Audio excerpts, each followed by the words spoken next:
صالحا ولا يشرك بعبادة ربه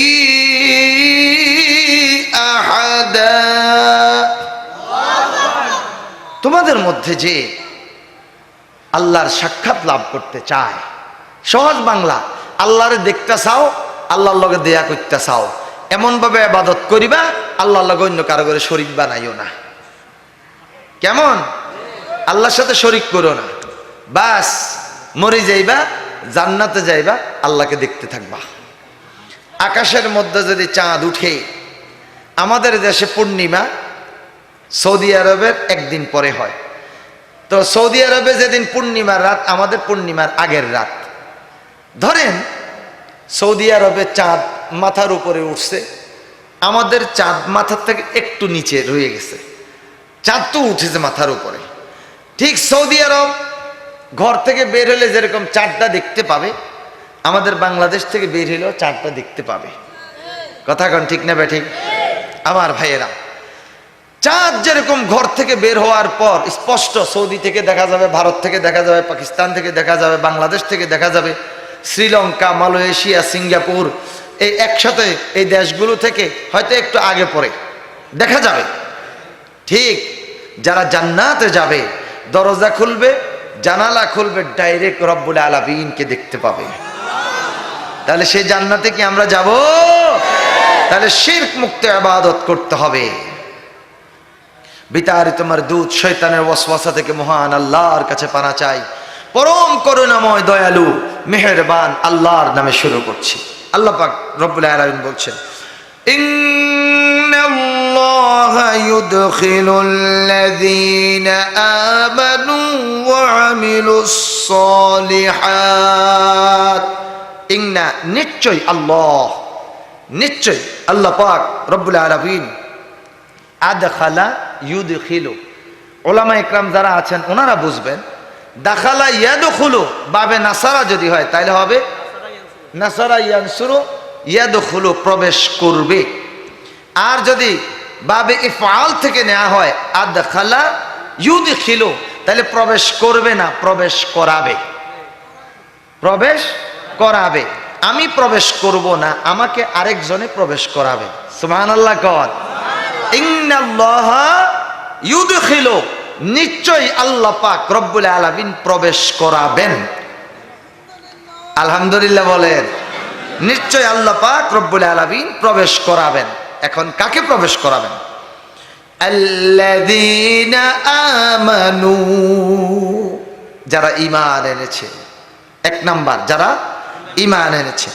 ওয়া আমিলুস সালিহাত, দ্বিতীয় নাম্বার, আমলে সালেহা করে, নেক আমল করে।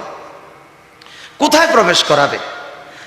জান্নাতিন তাজরি মিন তাহতিহাল আনহার, এমন জান্নাতে প্রবেশ করাবেন যার পাদদেশে ঝর্ণা সমূহ, নহর সমূহ, নদী সমূহ প্রবাহমান।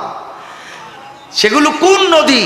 একটা হলো দুধের নদী, আরেকটা হলো মধুর নদী, আরেকটা হলো শরাবান তাহুরা, শরবতের নদী, আরেকটা হলো সুপেয় জল, পান করার পানির নদী। সুবহানাল্লাহ বলেন। তবে সেখানকার দুধ, সেখানকার মধু, সেখানকার পানি আর সেখানকার শরবতের সাথে দুনিয়ার কোনো কিছুর সাথে তুলনা চলবে না। দুনিয়াটা হলো মাত্র স্যাম্পল, আর আখিরাতটা হলো গোডাউন। বলেন না আলহামদুলিল্লাহ। আব্বা চাকরি করে, বেতন পেয়ে বাড়িতে এসেছে, এবার ছেলেকে নিয়ে আপনার রামগঞ্জ বা রায়পুর চালের আড়তে গিয়েছে। বাবা, 1 মাসের জন্য এসেছি, 1 মাসের জন্য চাল কিনে দেব। ছোট্ট ছেলে এখন চালের আড়তে গিয়ে দেখে চালের আড়তদার চকির মধ্যে বসে নাকি? চকির মধ্যে গদিতে বসে না? আচ্ছা একটু স্মরণ করেন আপনারা, চকির মধ্যে এরকম বিখ্যাত চাইলের মতো চাইলের বাঘ বই আইনি, ছোট ছোট বাঘ বসায় না? এই আমনে তো আতুডার না, আমনে তো ডায়াবেটিস রোগ নাই। ও আচ্ছা আচ্ছা, বুঝছি, মিস কল দিছে। আচ্ছা, আপনি কল ব্যাক করে আসেন। আমার বন্ধুগণ, আমি একটু রসিকতার ছলে কথা বলি যাতে করে সবাই জাগ্রত থাকে। আমার ভাইয়েরা, কোন কথা বলছিলাম? চালের ভাগ, চকির উপরে ছোট্ট ছোট্ট চালের ভাগ দিয়ে রাখছে। এখন ছোট্ট বাচ্চা আব্বারে কয়, আব্বা আপনি এতর কাছে কি চাইল কিনতে রাইছেন, চলেন। কারে আব্বা, কি হয়েছে? কয় হেতে শরীর ভিক্ষা চাইল, ভিক্ষা দেওয়ানের লাইনা চাইলের ভাগ বই আইছে। আমার বন্ধুগণ, আড়তদার গোডাউনের মালিক ছোট্ট বাচ্চাটাকে বলল, বাবারে এটা ভিক্ষার চাল নয়, এটা হচ্ছে স্যাম্পল। এখানে ইরি 8, ইরি 28, নাজির শাল, মিনিকেট, লতা, পায়জাম, বিভিন্ন রকম চালের আমি স্যাম্পল রেখে দিয়েছি। এই চকির উপর যেটা রয়েছে এটা ভিক্ষা চাল নয়, এটা হচ্ছে স্যাম্পল। তুমি পিছনের দিকে তাকাও, পিছনে হচ্ছে গোডাউন। তোমার আব্বু যদি এখান থেকে একরকম চাল পছন্দ করে, ওই রকম যত বস্তা দরকার আমি তত বস্তা চাল ব্যবস্থা করে দিতে পারবো। আমার বন্ধুগণ, এক্সাম্পল দেয়া হয়েছে নদী, নদীর পানি, দুধের নদী, মধুর নদী, শরবতের নদী, মিষ্টি পানির নদী। আমার বন্ধুগণ, এটা হলো শুধুমাত্র একটা এক্সাম্পল, উদাহরণ। দুনিয়াটা হলো স্যাম্পল, আসল গোডাউন হলো আখিরাতে জান্নাত। জান্নাতিন তাজরি মিন তাহতিহাল আনহার। সুবহানাল্লাহ বলেন। এরপর কিছু ভয়ঙ্কর কথা আছে, সেই কথাগুলো শোনার পর আমরা হতাশ হব না, বরং আমরা ওই কাজে যাব না। আমার বাবারা, ভাইয়েরা, আল্লাহ পাক পরবর্তী আয়াত অংশে বলেছেন, ওয়াল্লাযীনা কাফারু, আর যারা কুফরি করলো, আল্লাহ পাকের বিধানকে অমান্য করলো, আল্লাহ পাকের হুকুম আহকামকে অস্বীকার করলো, ইয়াতামাত্তাউনা ওয়া ইয়াকুলুনা, তারা উপকার লাভ করে এবং খায়, কামা তাকুলুল আনআম, যেমন চতুষ্পদ জন্তুগুলো খাবার দাবার গ্রহণ করে। গরু খায়নি, ছাগলে খায়নি।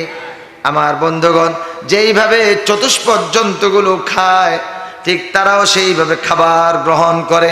ওয়ান্নারু মাসওয়াল লাহুম, আল্লাহ পাক জানিয়ে দিয়েছেন তাদের আবাসস্থল হবে জাহান্নাম। নাউযুবিল্লাহ। আল্লাহ প্রথম জান্নাতের ঘোষণা দিয়েছেন, এরপর জাহান্নামের ঘোষণা দিয়েছেন। আল্লাহ বান্দাকে চিন্তার স্বাধীনতা দিয়েছেন। বান্দারে, আমি জান্নাত সম্পর্কে জানালাম, জাহান্নাম সম্পর্কেও জানালাম। ও বান্দা, এবার তুমি জান্নাতে যাবে না জাহান্নামে যাবে, এবার সিদ্ধান্ত নেয়ার দায়িত্ব হচ্ছে তোমার। তুমি যদি জান্নাতে যেতে চাও, ইমানদার হও, নেক আমল করো, তোমার জন্য আমি জান্নাতের ব্যবস্থা করে রেখেছি। ও বান্দা, আর তুমি যদি জাহান্নামে যেতে চাও, তাহলে তুমি সেটাও করতে পারো, আমি সেই জাহান্নামের ব্যবস্থাও করে রেখেছি। এখন তুমি যেখানে যাওয়া পছন্দ করো, তুমি সেখানে যাওয়ার জন্য প্রস্তুতি নাও। এবার আপনারা বলেন, আপনারা কোনটাতে যাবেন, জান্নাতে না জাহান্নামে? জান্নাতে। সবাই একমত? এটা কি একেবারে মামার ভাই আবদাল লাগছে? আমরা আশা করব, কেমন? কিন্তু জান্নাতে যাওয়া এত সহজ ব্যাপার না। আপনি জান্নাতে যেতে চান, জান্নাতে যাওয়ার ক্ষেত্রে আপনার জীবনে বাধা আসবে। কথা কন, আসবে না? আপনি কি ব্রাজিলের নাম শুনেছেন? জার্মানির নাম শুনেছেন?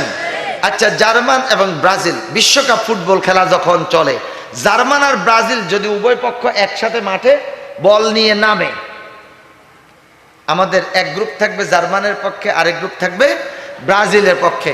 যখন ব্রাজিলের ওই বেল্লে একটা আছে নাকি, তা রোনাল্ডো মনে হয়, রোনাল্ডো যখন বল লই দৌড় দেয়, হাতে মনে ওনার খুলতে পারে না, হাতে অন ফিউজ হয়ে গেছে। আমার বন্ধুগণ, যখন বল লই দৌড় দেয়, তখন ব্রাজিলের এগুন মা গো মা একবারে বইটার তো খায় যায়, রোনাল্ডো বল লই দৌড় দিছে, এইবার একবারে দিব ঢুকাই। কথা কন। আচ্ছা, এবার জার্মানির যদি আরোগ্য বল লই দৌড়ায়, এবার জার্মানির পক্ষে যেগুলো আছে এগুলো, ও মাগো যাই গো যাই গো যাই গো, গোলবারের কাছে গেছে তো একবারে হেগুন গোল দিব, হাতে বাংলাদেশের তো মাশাআল্লাহ একটা খাড়াই যায় দিল, যখন আর হাইল না তুর কিতা হইল এটা। আমার বন্ধুগণ, প্লেয়াররা বল নিয়ে দৌড় মারে, ওদের টার্গেট হচ্ছে গোলবারের ভিতরে বলটা ঢুকানো। ধরেন জার্মানি বল নিয়ে দৌড় মারছে, এখন ব্রাজিল ওরা এসে একেবারে এমন ভাবে ঘিরে দিয়ে ফেলছে 8 জন প্লেয়ার। কয়জন? এক টিমে তো থাকে 11 জন। কেমন তো গোলবার একজন আছে হিয়ানো থায়, বেগি উজ্ঞা আছে হেগুন হিয়ানো, আর উজ্ঞা বাধাইমা কোনো আন্দি গুত্তে আছে আর কি, আর মাই থাকে ওগা আষ্টগা কি করছে, প্লেয়ার ইজ্ঞারে সাইরো কিনার দিয়ে বেড়াই দিচ্ছে।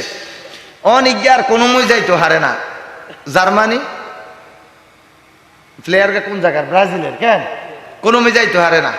অন ব্রাজিলের প্লেয়ার গিয়ে মুই চাই অন দেয় যে ও হিসেদি ব্রাজিলের অজ্ঞা আছে অনেক দূরে, আস্তে করে বলগা হিসমুই কিক মারছে, আরে গেছে কি হেতার সাপের কাছে, সাপ কয় না, হেতার প্লেয়ারের কাছে গেছে আরে হিগে বল হিগে হাইছে তো হাইছে, আষ্টগা তো হিয়ানো খারাপ কয় এবার প্রয়োজনে বল তো ঢুকামো নিজে সহ গোলবারের ভিতরে ঢুকি যাবো। এমন জোরে দৌড় মারছে, কেউ আইয়নের আগে দি গোলি টলি সহ গোলকিপার সহ হাতে একবারে নিজে বল লই ভিতরে হাঁদাইস, উদ্দেশ্য হলো তার গোল করণ লাগবে।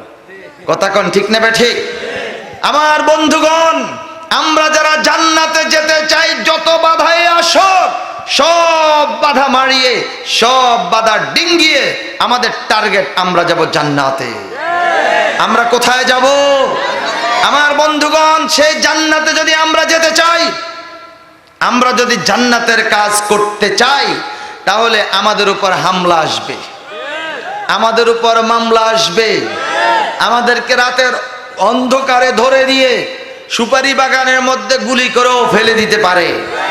আপনি যদি হসপিটালের মালিক হন, এমনও হতে পারে আপনার হসপিটালের ছাদে গিয়ে আপনাকে মেরে গুলি করে হসপিটালের ছাদের থেকে ফেলেও দিতে পারে।